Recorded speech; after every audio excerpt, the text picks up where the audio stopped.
सर्वांना शुभ सकाळ आणि आत्मवंदन. आज आपल्या ऑनलाईन ध्यानरंग मंचचा तिसरा दिवस आहे.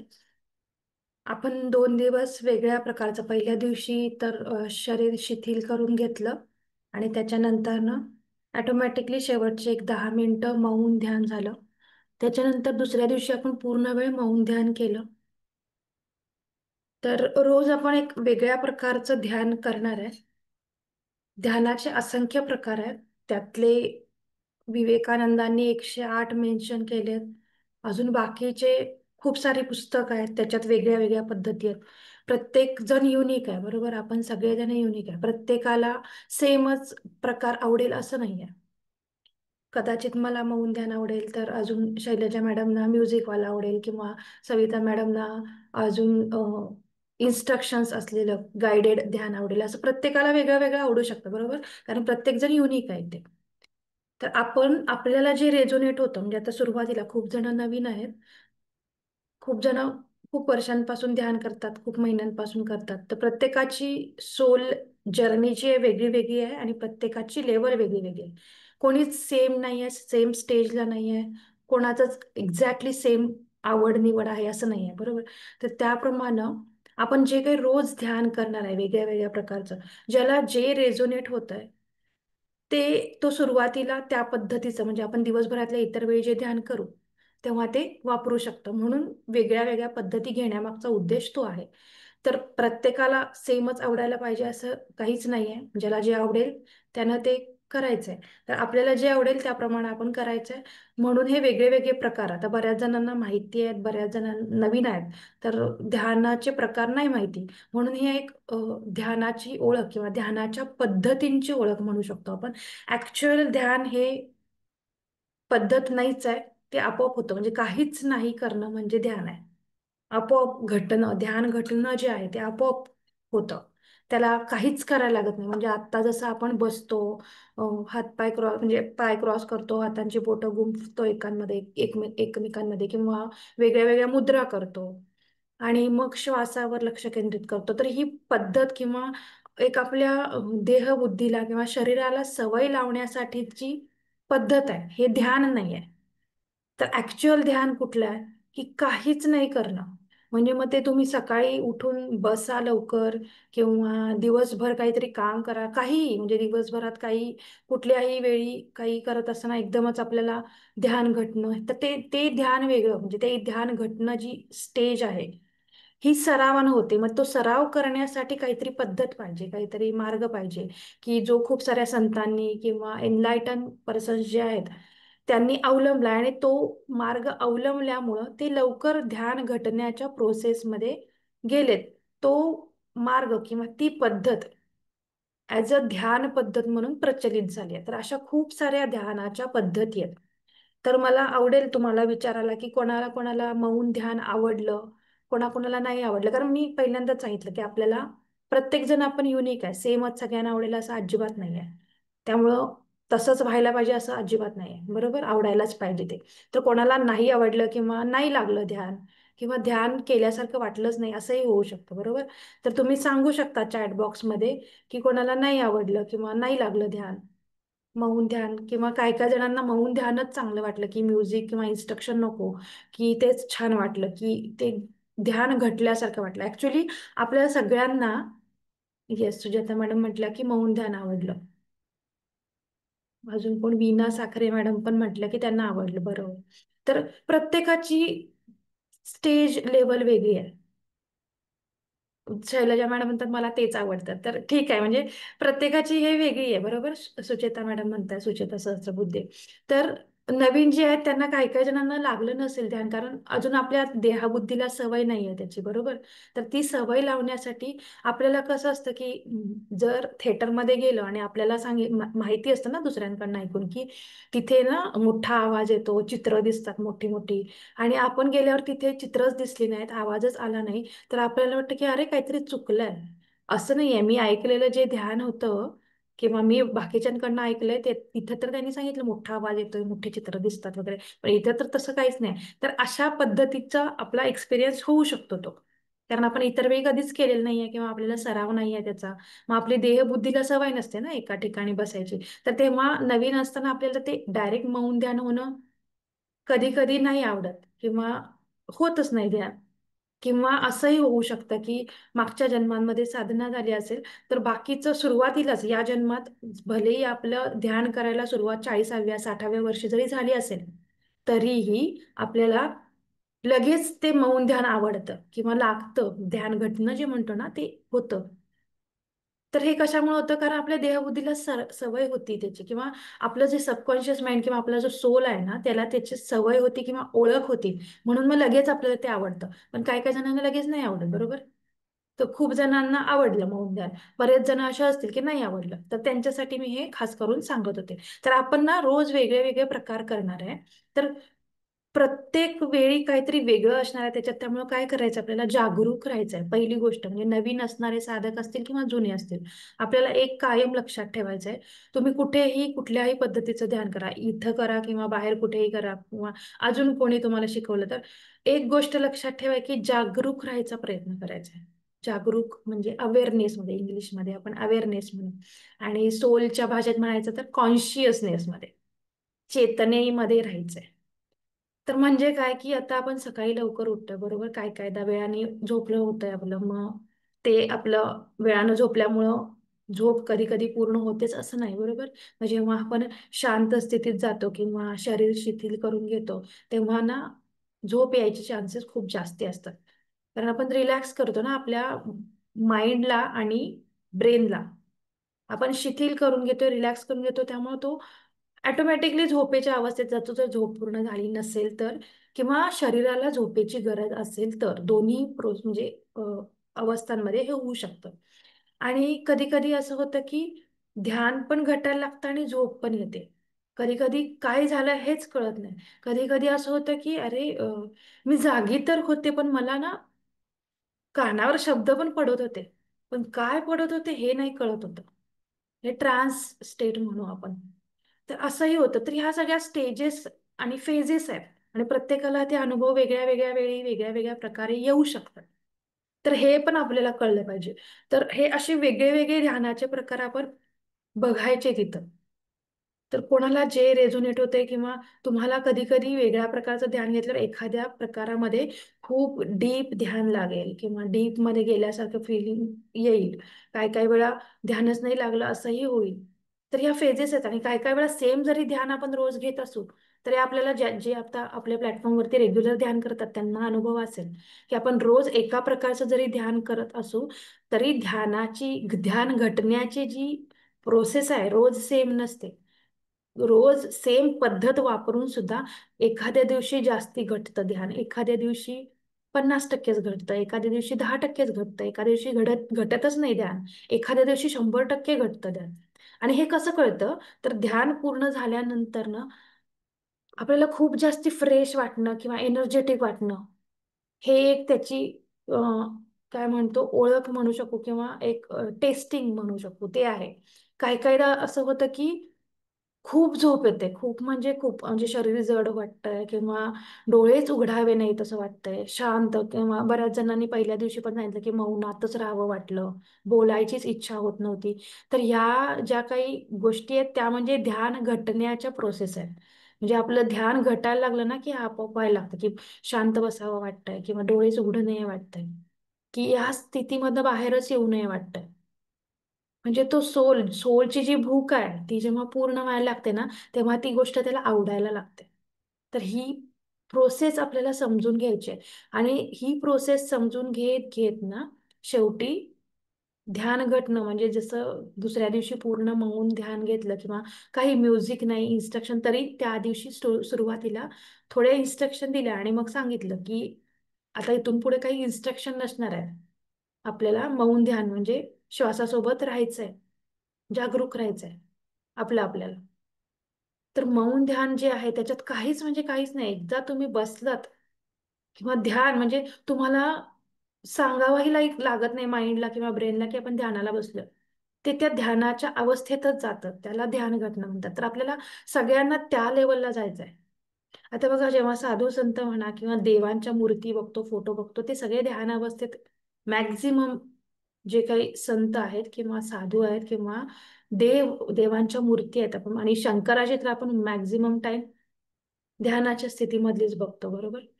तर ते जे ध्यान करायचे ते थोडीच असे म्युझिकवाले ध्यान करायचे, किंवा आपण मुद्रा, म्हणजे मुद्रा तर प्रत्येक ह्याची ध्यान मुद्रा मॅक्झिमम आपण मूर्तींमध्ये बघितले किंवा संतांचे बघितले. बाकी ह्या बाकीच्या मुद्रा ह्या योगांच्या ह्याच्यात बघितलेत की त्याचे बेनिफिट आहेत म्हणून.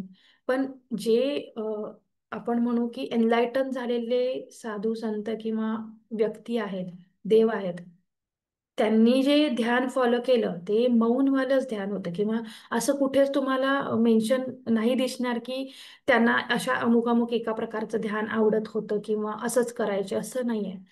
हे ध्यान प्रत्येक वेळी आपल्याला सुद्धा, आपण सेमच आहे व्यक्ती, बरोबर. पण मला सुरुवातीला माझ्या आध्यात्मिक जर्नीमध्ये म्युझिकवालं, तेही बासरीच्या म्युझिकचं ध्यान आवडायचं. म्हणजे बासरीचं म्युझिक लावून मग मला छान ध्यान लागायचं.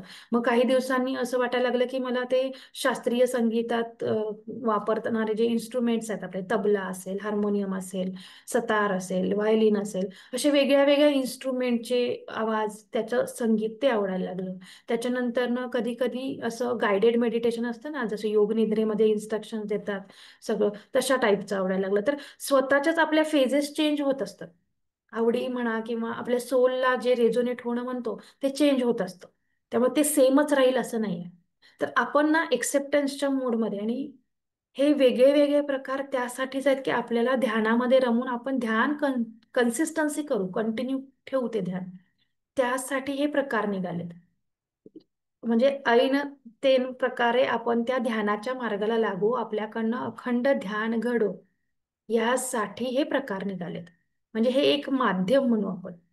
बाकी अल्टिमेटली आपल्याला हे ध्यान घटनं, मग ते मौन असेल किंवा श्वासावर लक्ष देऊन असेल किंवा मुद्रा करून असेल किंवा संगीत ऐकून असेल किंवा निसर्गाच्या सानिध्यात बसून असेल किंवा पौर्णिमेचं ध्यान असेल किंवा अमावस्येचं ध्यान असेल किंवा एखाद्या नदीकाठी बसून केलेलं ध्यान असेल, एखाद्या डोंगरावर बसून केलेलं ध्यान असेल.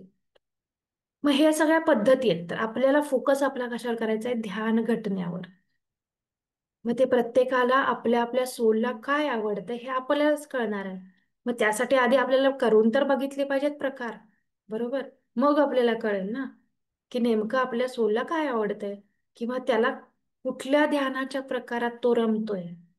म्हणून हे वेगळे प्रकार, एक म्हणजे छोटासा प्रयत्न म्हणा, किंवा आपल्या सोलला कुठेतरी वाटलं की मला वेगळे प्रकार हवेत म्हणून येत आहे, असंही असेल, बरोबर. कारण आपल्याकडे, म्हणजे आपल्याकडेच नाही, कुठल्याही प्लॅटफॉर्मवरती जेव्हा येत असतं समोरून, तेव्हा ते सांगणाऱ्याचं काहीच नसतं. समोर जे ऐकणारे असतात सोल, त्यांना जे हवं आहे ना ते येत असतं मॅक्झिमम टाइम. मॅक्झिमम म्हणजे 99% वेळा, 90 ते 99% वेळा समोर जे जे कोणी ऐकणारे असतात त्यांच्या मनात जे प्रश्न असतात किंवा त्यांना जे वाटत असते त्यांच्या सोलला, त्यांना म्हणजे त्यांच्या सोलला जे आवश्यक असते तेच येत असते. ज्यांनी ज्यांनी असे प्रोग्राम किंवा इवन वाचनाचं पण स्वाध्याय वगैरे घेतलेत, आपलं पुस्तक वाचन, ग्रंथ वाचन, आणि तेव्हा आपण काहीतरी सांगायचं असतं. म्हणजे मला तरी खूपदा असं वैयक्तिक अनुभव आला की मी खूपदा असं एक सांगायचं ठरवते, पण ते माझ्या पूर्ण टाइम संपला तरी येतच नाही, आठवतच नाही तेव्हा, किंवा मी सांगायचं ठरवलं तरी ते सांगितलं जात नाही, आणि नंतर रिअलाइज होतं की अरे मी तर हे काही सांगायचं ठरवलं नव्हतं आणि ते सगळं सांगितलं, आणि जे सांगायचं ठरवलेलं ते सांगितलंच गेलं नाही. असं खूपदा झालंय आणि होतंय, आणि बऱ्याच जणांनी त्याचा अनुभव घेतला असेल. तर कोणी घेतला असेल तर नक्की तुम्ही चॅटबॉक्स मध्ये टाका, कारण आपल्या प्लॅटफॉर्मवरती आता सगळेजण म्हणजे पुस्तक वाचन घेत आहेत, ग्रंथ वाचन घेत आहेत किंवा ध्यान घेत आहेत. त्या ध्यानाचे पण इन्स्ट्रक्शन आहेत ना, आपण बऱ्याचदा ठरवतो पहिल्यांदा जेव्हा ध्यान घेत असतो ना, तेव्हा आपल्याला वाटतं, आपण कॉन्शियसली म्हणजे खूप कॉन्शियस होऊन घेतो की मला हे इन्स्ट्रक्शन द्यायचे आहेत, माझ्याकडनं चूक नको व्हायला. मग आपण बऱ्याचदा वाचून पण घेतो. पण जेव्हा समोरच्या सोलला, समोर बसलेल्या ऐकणाऱ्या सोलला जर काही वेगळं हवं असेल ना, तेव्हा ते आपोआप इन्स्ट्रक्शन त्या पद्धतीने यायला लागतात. तिथं त्या सांगणाऱ्याचं काही राहतच नाही. कारण ती एनर्जीची कनेक्शन आणतो ना, जेव्हा आपण दुसऱ्यांसाठी काही करायला लागतो ना, तेव्हा तिथं आपलं काहीच चालत नाही. म्हणजे आपण कितीही अट्टहास करून ठरवलं ना की मला असंच घ्यायचंय किंवा मी असंच घेते. हो, सुजाता मॅडम, शैलजा मॅडमने घेतलाय अनुभव, ते सांगतात. तर हे असं होतं. म्हणजे तुम्ही ज्यांना हा अनुभव घ्यायचा आहे ना, त्या खरंच ते ना म्हणजे मॅडम तर संधी देत आहेत आपल्याला, की ज्यांना वाटतंय की आपण ध्यान घ्यावं, पुस्तक वाचन घ्यावं, त्यांनी खरंच हा अनुभव एकदा घेऊन बघावा. कारण की आपण दुसऱ्यांचं ऐकून त्याच्यावर विश्वास ठेवणं आणि स्वतः अनुभव घेणं यात खूप फरक आहे. म्हणून म्हणून ना हा अनुभव घेऊन बघायला हवा, की आपण जेव्हा घ्यायला लागतो ना, खरंच खूपदा असं होतं की अरे मला माहितीही नव्हतं हे आणि मी सांगितलं हे. आणि नंतर रेकॉर्डिंग वगैरे ऐकल्यावर किंवा ध्यान किंवा आपलं सेशन आहे तो संपल्यावर मग आपल्याला आठवतं की अरे हे मी सांगितलं आणि मी ठरवलंच नव्हतं आणि मला हे माहितीही नव्हतं आणि कसं काय आलं, असंही खूपदा अनुभव येतात. तर आपण दुसऱ्यांसाठी करतो ना जेव्हा, तेव्हा ती ऊर्जा आपल्याला सगळं देत असते. मग त्याच्यासाठी आपल्याला म्हणजे ध्यानाच्या प्लॅटफॉर्मवर तर होतच होतं असं. प्लस बाकीचे पण आपण दुसऱ्यांसाठी काय कार्य करत असू तर इनोव्हेटिव्ह गोष्टी आपोआप ती ऊर्जा आपल्याकडनं करून घेत असते, जेणेकरून समोर जे काही सोल आहेत त्यांच्या उन्नतीसाठी फायदा होईल असं. त्यात त्या घेणाऱ्याचं काहीच नसतं. म्हणजे आपण एक माध्यम म्हणून आहे आणि सरेंडर होऊन जेव्हा करू, सरेंडर म्हणजे समर्पित होऊन, पूर्णपणे समर्पित, की माझं काहीच नाहीये, जे काही करणारा करून घेणारा तू आहेस. तू म्हणजे कोणती एनर्जी, मग त्याला आपण देव म्हणू, ब्रह्मांडीय ऊर्जा म्हणू, ज्याचं जे काही भाव असेल त्याप्रमाणे. आणि मग ते इतक्या म्हणजे स्मूथ फ्लोनी यायला लागतं ना, की त्याला काहीच म्हणजे विनासायास म्हणतो ना आपण, तसं व्हायला लागतं. आणि तो अनुभव खरंच नक्की सगळ्यांनी घ्यावा असा आहे. त्यात कोणाला असं वाटलं, आता पूर्ण आपला हा महिनाभर ध्यानाचा कार्यक्रम आहे, तर कोणाला वाटलं की मला ना आज वेगळ्या प्रकारचं ध्यान घ्यावं वाटतंय किंवा नाही मला नुसतं श्वासावरचं पण मला घ्यावं वाटतंय, कारण तुम्ही जे सांगितलं ती अनुभूती मला स्वतःला घ्यायची आहे. असं कोणाला असेल तर तुम्ही नक्की ग्रुपमध्ये सांगा. एखाद्या दिवशी, 2 दिवशी, जेवढे तुम्हाला वाटतंय तेवढ्या दिवशी तुम्ही ध्यान घेऊन स्वतः तो अनुभव घेऊ शकता. तर ही एक संधी म्हणून तुम्ही त्याच्याकडे बघ म्हणजे घेऊ शकता तो अनुभव आणि नक्की तो घ्या. आणि कसं आहे, जेव्हा आपण अनुभव घेतो ना तेव्हा आपली सोल एक्सपिरियन्स जेव्हा करतो ना तेव्हा त्याचं लर्निंग फास्ट होतं आणि मग आपण पुढच्या पातळीवर किंवा पुढच्या लेवलवर फास्ट जातो. तर ते ते होण्यासाठी म्हणून हे अनुभव घ्यायचेत आणि आपण सगळेजण पृथ्वीवर जन्मच शिकण्यासाठी घेतलाय. मग छोट्यातली छोटी गोष्ट असेल किंवा मोठ्यातली मोठी गोष्ट असेल, ती छोटी आणि मोठी आपल्या देहबुद्धीनुसार आहे. आत्म्याच्या दृष्टीने ती प्रत्येक गोष्ट लहान असो किंवा मोठी असो, ती तेवढीच महत्वाची आणि शिकण्यासाठी तो तो आत्मा या पृथ्वीवर आलाय. त्यामुळे अनुभव घेणं खूप महत्वाचं आहे. म्हणजे दुसऱ्यांचं ऐकण्यापेक्षा स्वतः अनुभव घेऊन आपण जेव्हा पुढं जातो, ते जे काही स्पीड आहे किंवा तो जो काही लर्निंगचा पाथ आहे तो सगळ्यात बेस्ट आहे. म्हणून साधू संत म्हणा किंवा काय ते म्हणतात की आधी तुम्हीच करून बघा. म्हणजे तुम्हाला हा मार्ग यासाठी सांगितलाय की बाकीकडे भरकटण्यापेक्षा आम्ही हे करून बघितलंय, तुम्ही ते भरकटण्यापेक्षा हे करून बघा. स्वतः अनुभवा, दुसरे सांगतात म्हणून नव्हे. प्रत्येकाला वेगळ्या वेगळी अनुभूती एकच गोष्ट करून येत असते. आपल्या आपल्या म्हणजे ग्रुपवरच शेअरिंग मध्ये बऱ्याचदा होतं ना, की सेम ध्यान प्रकार आपण आता 40 जण 50 जण जे काही जॉईन होतो, ते सेमच ध्यान प्रकार आपण केलेला असतो, पण प्रत्येकाला अनुभूती वेगळी वेगळी येते. काय काय वेळा सगळ्यांना सेमच अनुभूती येते. तर तो अनुभव घेणं खूप महत्वाचं आहे. म्हणून जेव्हा तुम्हाला म्हणजे आता एक आलं म्हणून सांगितलं की कोणाला इच्छा असेल ना, तर तुम्ही नक्की ग्रुपवर टाका की ध्यान घेण्याची इच्छा आहे आणि कुठल्या दिवशी घेऊ शकता. मग ते कुठल्याही प्रकारचं तुम्हाला ध्यान घ्यायचं असेल तरी चालेल, तुम्हाला जसं वाटतं तसं, किंवा गायडन्स हवा असेल की घ्यायचं इच्छा तर आहे पण कसं घ्यायचं माहिती नाही वगैरे, तर तुम्ही नक्की ग्रुपवर शेअर करू शकता किंवा तुमचं म्हणजे इच्छा व्यक्त करू शकता आणि घेऊ शकता तो अनुभव. तर अशा पद्धतीनं आपण हे ध्यानाचे वेगळे वेगळे अनुभव घ्यायचे. त्यातलं जे नवीन लोक आहेत त्यातला कुठला प्रकार आवडतो, जास्तीत जास्त ध्यान करायला आपल्याला कुठला प्रकार आपल्या सोलला रेझोनेट होतो, तो आपण बघायचा आहे आणि जास्तीत जास्त ध्यान करायला, ध्यानाला जोडलं जायचंय. कारण ध्यानच अल्टिमेटली एंड जो काही आहे या देहातनं किंवा जन्म मरणाच्या फेऱ्यातनं सुटण्याचा, तो म्हणजे ध्यान आहे. म्हणून हा अट्टाहास आहे आपला की ध्यानाचे प्रकार. तर आज आपण असंच एक वेगळ्या प्रकारचं ध्यानाची पद्धत, म्हणजे याच्यातही ही शिथिलीकरणाची पद्धत म्हणेन मी, एक थोडे वेगळ्या प्रकारचे इन्स्ट्रक्शन, जे की आपण इतर वेळी किंवा आता मी खूपदा जेव्हा जेव्हा ध्यान घेतले तर प्रत्येकाचं एक हे असतो ना, पद्धत म्हणू आपण. प्रत्येकाची एक पद्धत असते इन्स्ट्रक्शन देण्याची, किंवा टोन कमी जास्त करण्याची, किंवा आवाज, किंवा जे काही आहे ते. तसं आजची जी काही इन्स्ट्रक्शन थोडेसे ते शिथिलीकरणाची पद्धत वेगळी आहे. बाकी ध्यान तर आपलं सेमच आहे. शेवट एंड जो आहे तो ध्यान घटण्याचाच आहे. तर असं आपण आज वेगळ्या प्रकारचं करणार आहेत. असं रोज काही ना काही वेगळा प्रकार आपण करणार आहे. तर पहिल्यांदा आपल्याला काय करायचं आहे, वोटेक्स वॉटर, जे की अजिबात नाही विसरायचं आहे. एनर्जी बुस्टिंगचं काम करणारं जे काही आपलं आहे ते म्हणजे हे वोटेक्स वॉटर आहे. जसं वाढत्या वयाच्या मुलांना देतात ना एनर्जी ड्रिंक म्हणा, किंवा म्हणजे आमच्या लहानपणी खूप असायचे ते ऍडव्हर्टाईज लागायचे टीव्हीवरती बोनविटाच्या. बोनविटा खाल्ल्यावर उंची वाढते, स्मरणशक्ती वाढते, हे होतंय ते होतंय, एनर्जी वाढते वगैरे वगैरे. किंवा हॉर्लिक्स वगैरे आता पण आहेत खूप सारे, त्याच्यात आणि फ्लेवर वगैरे आहेत. तर हे कसे एनर्जी गेन करणारे, किंवा देहाला आवश्यक असलेले न्यूट्रिशन्स यातनं प्रोव्हाइड केले जातात, अशा त्या ऍडव्हर्टाईज होत्या. तर आपल्याला काय करायचं, आपल्या आता आत्म्याला आवश्यक असलेले न्यूट्रिशन म्हणू आपण, ते म्हणजे हे. हो, हॉर्लिक्स, बरोबर मॅडम.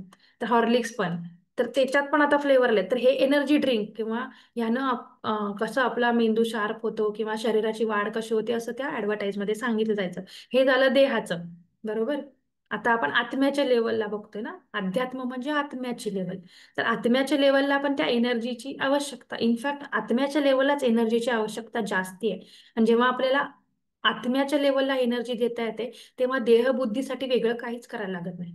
म्हणजे ना औषधं खायला लागतात, ना वेगळे supplements, protein supplements, calcium supplements, iron supplements, हिमोग्लोबिनचे सप्लिमेंट्स घ्यावे लागतात. जेव्हा आपण आपल्या आत्म्याला त्याची जी काही भूक भागवतो, जेव्हा तेव्हा ऑटोमॅटिकली तो आत्मा आहे ना, आपलं शरीर सुद्धा सुदृढच ठेवतो. आपण खूप ऐकलंय कोणाबद्दल, संतांबद्दल, साधूंबद्दल, की पूर्वीचे 1200 वर्ष, 12,000 वर्ष एका पायावर उभं राहून तप करायचे. ते थोडीच मध्ये काही खायला वगैरे जायचे, जंगलात राहायचे वगैरे. ते फळं मिळाली तर खायचे, नाही तर नाही. आणि एकदा ते साधनेत बसले की ते वर्षानुवर्ष साधना करायचे. मग तेव्हा कुठनं त्यांना न्यूट्रिशन मिळायचे, बरोबर. ह्या पण खूप ग्रंथांमध्ये पण ह्याचा उल्लेख आहे. मग त्यांना कुठनं न्यूट्रिशन मिळायचे, त्यांचा देह कसा काय जिवंत राहायचा, बरोबर. आता आपल्याला धारणा झाल्यात की वेळच्या वेळी जेवण झालं तरच मला योग्य प्रोटीन मिळतील, जीवनसत्व मिळतील, न्यूट्रिशन मिळतील. मग त्या साधू संतांना कुठनं प्रोटीन आणि जीवनसत्व मिळायचे, हा कधी आपण विचार केलाय का? तर जेव्हा आत्म्याची भूक भागते, तेव्हा ऑटोमॅटिकली शरीराला आवश्यक असलेलं जे आहे, आपण बऱ्याचदा ऐकलंय पण, की जेव्हा ध्यान घटतं ना, तेव्हा एक अमृतमय झरा आपल्या मुखामध्ये पाझरायला चालू होतो. आणि तो अमृतमय झरा, किंवा तो अमृताचा एक थेंब जो येतो, तोही आपलं जी काही भूक म्हणू, देहबुद्धीला आवश्यक असलेले न्यूट्रिशन्स आणि प्रोटीन्स, ती त्या एका थेंबातनं वर्षानुवर्षांची भूक भागली जाते. तर ते साधू संत जे अखंड साधना करणारे आहेत, किंवा हल्ली सुद्धा आपली एनर्जी पृथ्वीवरची इतकी वाढली आहे ना, की साधना व्यवस्थित असेल तर आत्ताही अनुभव येतात देहबुद्धीत असताना, किंवा आपल्या या माणूस म्हणजे वर्षानुवर्ष साधना न करता सुद्धा, की एक अमृतमय झरा मुखातनं वाहत चाललाय, की भूकच नाही लागत. आणि खूपदा जेव्हा ध्यान घट्ट आपलंही होतं की भूकच नाही लागत आहे. मध्यंतरी ग्रुपवर शेअरिंग म्हणजे मॅडमनी पण विचारलं होतं बघा, की कोणाला होतंय का असं की भूकच लागत नाही, किंवा खूप भूक लागते, किंवा झोप खूप येते, झोपच येत नाही. हे जे आहे ना, ते आत्म्याच्या एनर्जीला, किंवा आत्म्याची भूक भागली आहे किंवा नाही ह्याच्यावरती आहे. म्हणून आत्म्याची भूक भागवली की शरीराच्या भुकेला म्हणजे काही खाण्याचीही गरज राहत नाही. ते ऑटोमॅटिकली प्रोव्हाइड करतं न्यूट्रिशन म्हणा, किंवा एनर्जी, आपला आत्मा आपल्या देहबुद्धीला. कारण आत्मा आहे तर देह आहे ना. आत्माच नसेल तर शव म्हणतो आपण. शिवच जेव्हा निघून जातो या देहातनं, तेव्हा शव राहतं. तेव्हा कितीही तुम्ही खाल्लं काय, पिलं काय, काही उपयोगच नसतो. ते आत ग्रहणच केलं जात नाही. तेच जर शिव, अखंड शिवाच्या सानिध्यात, किंवा शिवाला कनेक्ट जर झालं, तर जेवणाच्या भुकेची गरजच राहत नाही. ध्यानाच्या भुकेची गरज राहते, किंवा ध्यानाची भूक राहते फक्त. मग तेव्हा बघा, रामदास स्वामी, आपला दासबोध वाचनाचं चालूच आहे, बरोबर.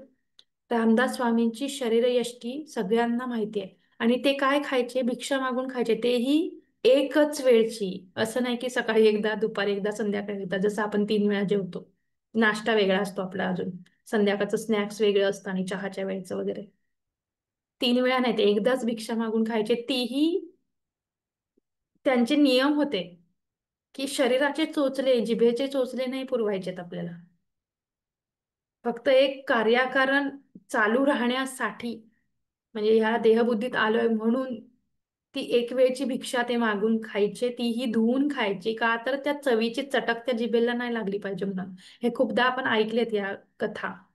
म्हणजे हे कथा नाही आहेत, ऍक्च्युली रियालिटी होती, किंवा प्रत्यक्षात तसं होतं रामदास स्वामींचं. आणि काही काळानंतर तर जेव्हा ते त्यांचं कार्य पूर्ण झालं म्हणा, किंवा एक्झॅक्ट हे समाजाला जागरूक करण्याच्या कार्याच्या आधी जी काही त्यांनी साधना केली, तेव्हा तर ते भिक्षा सुद्धा नाही घ्यायचे, किंवा म्हणजे जेवणच नाही घ्यायचे.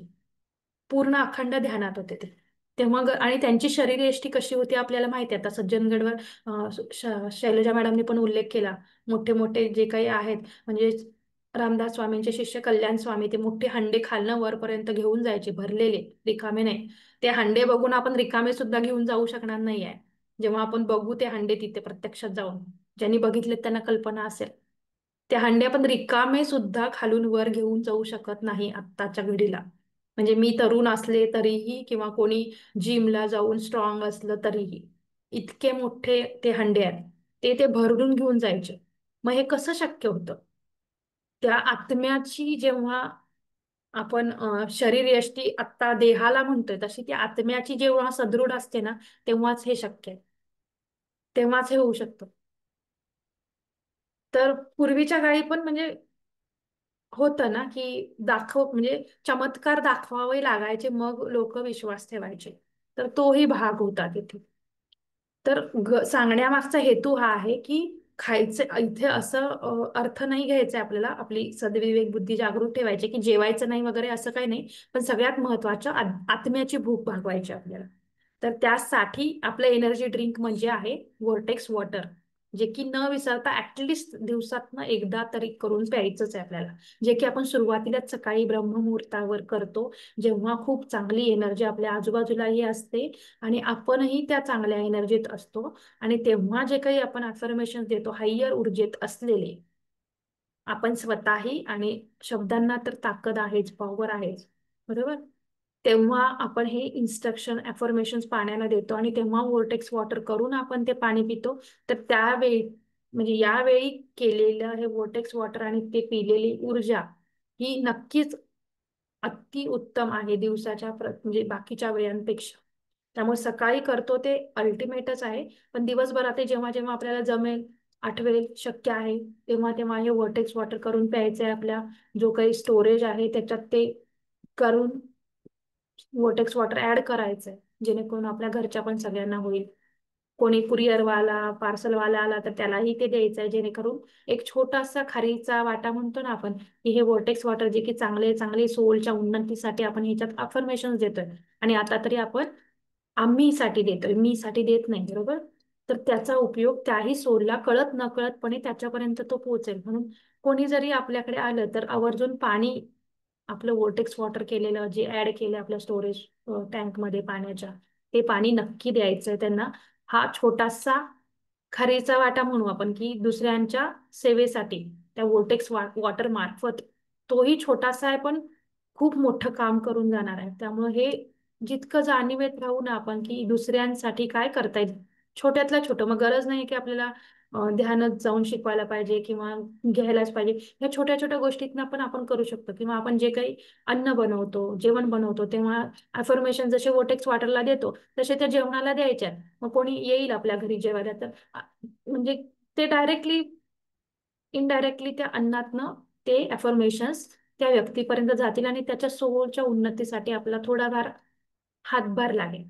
तर हे छोट्या छोट्या सूक्ष्म सूक्ष्म लेवलवरनं आपल्याला हे करायचंय. समाजसेवेचं म्हणा, किंवा सोशल कनेक्शन, किंवा कलेक्टिव्ह कॉन्शियसनेस पेरण्याचं काम.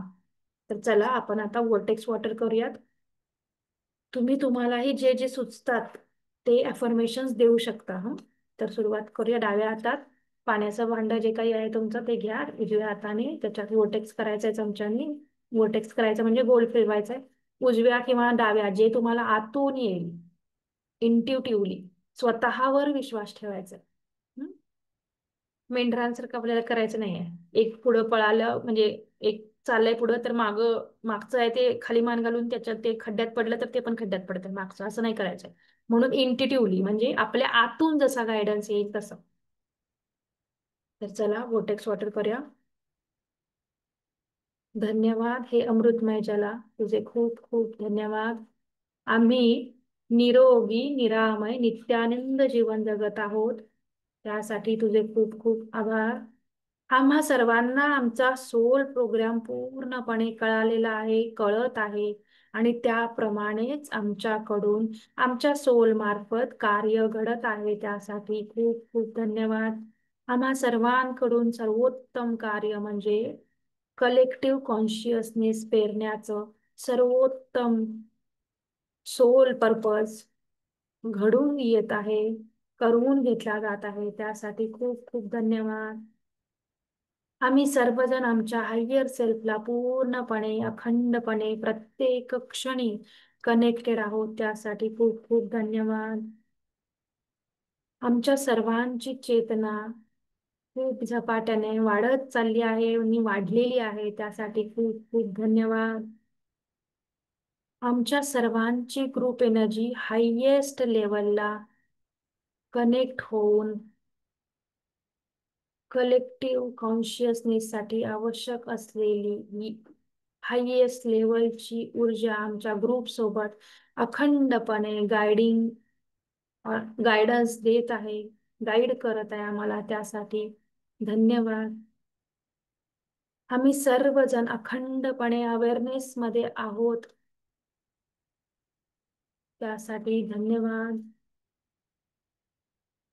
आमच्या सर्वांमधील देवत्व जागृत झालेले आहे, गॉड जीन ऍक्टिव्हेट झालेला आहे. आमचे सर्व डीएनए आणि आरएनए सर्व पातळ्यांवरती ऍक्टिव्हेट झाले आहे, अलाइन झाले आहे. आम्ही सर्वजण एकत्वाच्या भावनेमध्ये सिद्ध झालेलो आहोत, त्यासाठी धन्यवाद. आमच्या सर्वांची फ्री विल साकार झाली आहे आणि होत आहे, त्यासाठी खूप खूप धन्यवाद. आम्ही सर्वजण आम्ही सर्व सोल ज्या आत्म्याच्या पर्पजसाठी सोल पर्पजसाठी या धर्तीवर आलेलो आहोत, ते सर्व कार्य यशस्वीपणे खूप फास्ट गतीने वेळेतच पार पडले गेले आहे, त्यासाठी खूप खूप धन्यवाद. आम्ही सर्वजण मुक्त झालेलो आहोत, मुक्त झालेलो आहोत, बद्ध झालेलो आहोत, बुद्ध झालेलो आहोत, मुक्त झालेलो आहोत, त्यासाठी धन्यवाद धन्यवाद धन्यवाद. आमच्या सर्वांना मोक्ष प्राप्ती प्राप्त झालेली आहे, त्यासाठी खूप खूप धन्यवाद. आम्ही सर्वजण टाइम आणि स्पेसच्या बियॉन्ड परे गेलेलो आहोत, त्यामुळे आमच्यामधील टेलिपॅथी हे जे काही हायेस्ट लेवलचं कम्युनिकेशन आहे, आत्म्याच्या लेवलचं कम्युनिकेशनचं माध्यम आहे, ते ऍक्टिव्हेट झालेलं आहे, आणि आम्ही टेलिपॅथिकली सर्वांना कनेक्टेड आहोत, प्रत्येक सोलला कनेक्टेड आहोत, त्यासाठी धन्यवाद. आमच्यामधील टेलिपॅथीचे अनुभव वाढत चाललेले आहेत. आम्हा सर्वांना आमचे मल्टी डायमेन्शनल स्वरूप समजत आहे, अनुभवायला येत आहे, त्यासाठी खूप खूप धन्यवाद. आम्ही सर्वजण स्टार सीड आहोत, एका विशिष्ट उद्देशासाठी या धर्तीवरती जन्माला आलेलो आहोत. लाईट वर्करचं काम करण्यासाठी तो सोल पर्पज घेऊन या धर्तीवरती जन्माला आलेलो आहोत, या प्लॅनेटसाठी कार्य करण्यासाठी आलेलो आहोत, आणि ते आमच्या मार्फत घडत आहे, त्यासाठी धन्यवाद. आमच्यामध्ये संपूर्ण टेलिपॅथी